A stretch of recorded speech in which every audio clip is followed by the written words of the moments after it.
আসসালামু আলাইকুম, সবাইকে শুভ সকাল।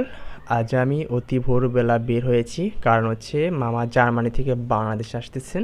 তাকে রিসিভ করার জন্য আমি এয়ারপোর্টে যাব, তার জন্য এত সকাল আমার বের হওয়া। সকালবেলা দৃশ্যটা এত সুন্দর দেখতে লাগতেছিল, আলহামদুলিল্লাহ এত সুন্দর।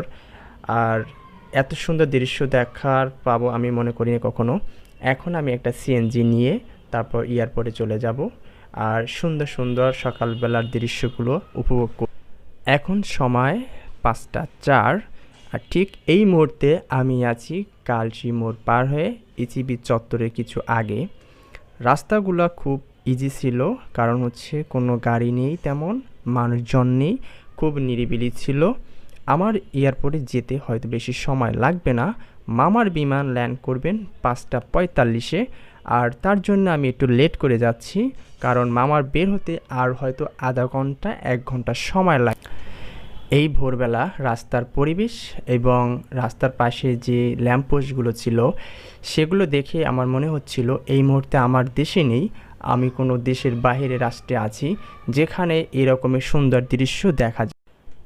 আমি এয়ারপোর্টের কাছাকাছি চলে আসছি, আর এটা হচ্ছে 3 নম্বর টার্মিনাল। এটার কার্যক্রম এখনও চালু হয়নি, তবে এটার কার্যক্রম চালু শীঘ্রই হয়তো হবে। আর এটার নকশাটা অনেক সুন্দর করে আর্ট করা হয়েছে। অবশেষে আমি বিমানবন্দরের সামনে চলে এসেছি, আর এখানে অনেক এসেই মানুষ দেখতে পাচ্ছি, কারণ কারো আত্মীয়স্বজন দেশে বাইরে যাচ্ছে, আবার কারো আত্মীয়স্বজন দেশে আসছেন, তাদেরকে রিসিভ করতে আসবেন, আবার কাউকে আগায় দিতে আসছেন। যেমন আমি আসছি আমার মামাকে রিসিভ করার জন্য। ভিতরে ঢুকিয়ে দেখলাম যে অনেক মানুষ দেশে আসছেন, তাদের লাগেজ, তাদের প্যাকেটগুলো এভাবে কাঁধে করে নিয়ে যাচ্ছেন, কেউ আবার গাড়িতে যাচ্ছেন। আর পাশে আবার এই সুন্দর ক্যাফেটেরিয়া, সেই ক্যাফেটেরিয়াতে ভাবলাম যে আমি মামা আসবেন, ততক্ষণে আমি একটু চা বা কিছু খেয়ে আসি। এভাবেই সামনে শো করতেছে কোন বিমান কখন আসবেন, কখন ল্যান্ড করবেন। তো আমি খুঁজতেছিলাম যে আমার মামা কোন বিমানে আসতেছেন এবং কোথা থেকে আসবেন, কখন ল্যান্ড করবেন। তো আমি অবশেষে খুঁজে পেলাম যে আমার মামা আসবে বাহরাইন থেকে। জার্মানি থেকে সে বাহরাইনে ল্যান্ড করবেন, সেখান থেকে বাংলাদেশে আসবেন। তো সেখানে দেখতে পেলাম যে মামার বিমান 5টা 45 বাংলাদেশে ল্যান্ড করবেন। তো আমি ভাবলাম সেই ফাঁকে আমি একটু খেয়ে আসি। ক্যাফেটেরিয়াতে এসে পরিবেশটা অনেক ভালো লাগতেছিল, অনেক সুন্দর সাজানো গুছানো ছিল। আর এখান থেকে আমি খুঁজতেছিলাম যে আমি আসলে কি খাবো। পরে ভাবলাম যে নিচে চিকেন রোল, তারপর হচ্ছে কি চিকেন শর্মা, বার্গার দেখা যাচ্ছিল। তো আমি ভাবলাম যে এখান থেকে আমি একটা চিকেন শর্মাই নিই। তো অবশেষে আমি একটা চিকেন শর্মা নিয়েছি। চিকেন শর্মাটির দাম নিয়েছে মাত্র 80 টাকা। চিকেন শর্মাটি দেখতে অনেক সুন্দরই দেখাচ্ছিল, এবং পরে খেয়ে টেস্ট করলাম যে না, আসলে অনেক ভালোই লাগছে খেতে। আমি খাওয়া দাওয়া সেরে তারপর 2 নম্বর টার্মিনালের সামনে এসে এভাবে দাঁড়িয়ে আছি যে মামা এখান থেকে বের হবেন কি না। আমি একটু দ্বিধাদ্বন্দ্বে ছিলাম যে মামা আমাকে কল করে বলেনি সে কয় নম্বর টার্মিনাল থেকে বের হবেন। আমি একদম স্টিলভাবে দাঁড়িয়ে আছি যে মামা হয়তো এখান থেকে বের হবেন। অনেক লোক আসতেছেন, বের হচ্ছেন, কিন্তু মামা আমার এখান থেকে বের হচ্ছেন না। আমি এভাবে তাকিয়ে আছি দরজার দিকে, মামা এই বুঝি বের হলো, মামা এইভাবে আসলো কি না, আবার এটাই মামার মতন লাগতেছে কি না, এভাবে দাঁড়িয়ে আছি। এখানে অনেক লোক এভাবে দাঁড়িয়ে আছে, তাদের আত্মীয় বা নিকটতম যেই আসতেছে সে এভাবে বের হলো কি না। মানে এখানে আসলেই প্রতিটা মানুষের ভিতরে কেমন একটা কাজ করে যে এই লোকটা বের হলো কি না, আমার যে লোকটা আসবে সে বের হচ্ছে কি না। মানে একটা চোখে মনে হয় যে পলকও দিতে কষ্ট হয়ে যায় যে বের হয়ে যাচ্ছে কি না, বের হয়ে গেল কি না, আসলো কি না।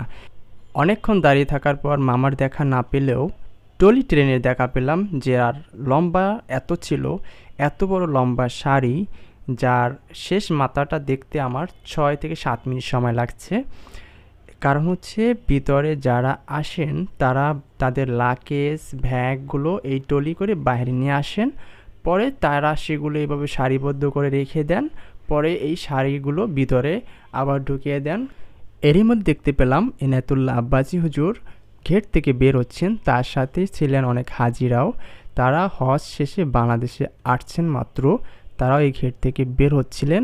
এরই মধ্যে তার অনেক ভক্তরা ফুল নিয়ে এসেছেন, ফুলের সংবর্ধনা জানাচ্ছিলেন। তার সাথে ছবি তোলার জন্য অনেকে আবার সামনে এগিয়ে গেছেন। আমি তাকে দেখে আবার সামনে একটু আগালাম। তো ওভারঅল ভালোই লাগলো যে এনায়েতুল্লাহ আব্বাসী হুজুরকে আমি সরাসরি দেখতে পেলাম। আমি আর কখনো তাকে সরাসরি দেখি নাই। এর মধ্যে 2 ঘন্টা ওভার হয়ে গেছে, আমি দাঁড়িয়ে আছি, কিন্তু মামা এখনও আসতেছে না কেন? আমি খুব টেনশনে ছিলাম। আমাকে কোনো কলও করে নাই। কিছুক্ষণ পর মামা আমাকে কল করলো যে আমি 1 নম্বর টার্মিনাল থেকে বের হয়েছি, তুই এখানে আস। পরে আমি সেখানে চলে গেলাম। আমি দৌড় দিয়ে 1 নম্বর টার্মিনাল চলে গেলাম। বাইরে একটু বৃষ্টি ছিল। দেখি যে মামা এভাবে দাঁড়িয়ে আছে ট্রলি ব্যাগ ট্যাগ নিয়ে। পরে মামাকে আমি জড়িয়ে ধরলাম। মামা আমাকে জড়িয়ে ধরল, মামার সাথে ছবি তুললাম। পরে আমরা একটা উবার ডেকে বাসায় রওনা হইলাম।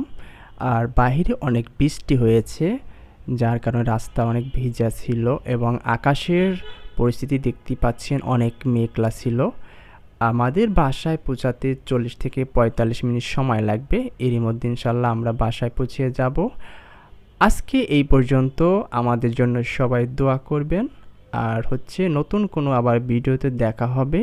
সেই পর্যন্ত সবাই আমাদের সাপোর্ট দিয়ে থাকবেন ইনশাআল্লাহ। আসসালামু আলাইকুম।